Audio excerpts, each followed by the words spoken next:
ஆமா, அம்மா வந்து என்னைய எங்கே பார்த்தாலும் ரோட்ல கார நிப்பாட்டி, ம். "வாசு நல்லா இருக்கேன்னு" தான் கேட்டு போவாங்க. ம். அந்த செல்வாக்க வச்சு தான் ஓட்டிக்கிட்டு இருக்கேன். இன்னைக்கும் இந்த பாருங்க அம்மா. ம். 2 இதய தெய்வம். இது தலைவர் எம்ஜிஆர்.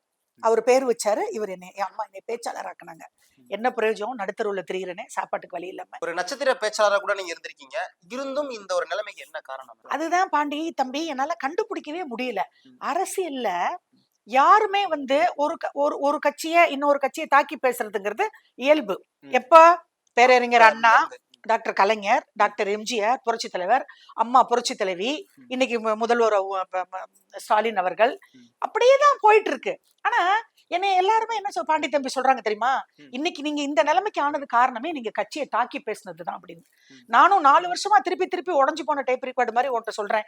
எவ்வளவோ மீடியாவுக்கு குடுத்துட்டேன். ம். நெறைய பேசிட்டேன். ம். இன்னைக்கு நம்மளது வந்திருக்கோம். இன்னும் நான் பேசிக்கிட்டே தான் இருக்கேன். யார வந்து நான் 4 வருஷமா சொல்லிட்டு இருக்கேன். அந்த காலகட்டங்கள்ல எங்க தலைவர வந்து தாக்கி பேசலையா? நடிகை நாடாள முடியுமா? ஜெயலலிதா வந்து ஒரு நடிகை நாடாள முடியுமான்னு அம்மாவையே கேட்டாங்க. ம். ஏன் நம்ம இப்ப இருக்கிற முதல்வர வந்து என்ன பேசுனாங்க? இப்ப இருக்கிற நம்ம தமிழக முதல்வர் ஸ்டாலின் அவர்கள, ம். பேரறிஞர் அண்ணாவையும், பானுமதியுமே கொச்சப்படுத்துனாங்க. ம். எங்க தலைவரையும் மஞ்சுளா அக்காவையும் கொச்சப்படுத்துனாங்க. எங்க தலைவரையும் எங்க அம்மா புரட்சி தலைவி யாரும் கொச்சப்படுத்தி பேசாமயே இல்ல. நான் ஏன் இப்படி பழிவாங்கப்பட்டேன்னு எனக்கு தெரியல பாண்டியா.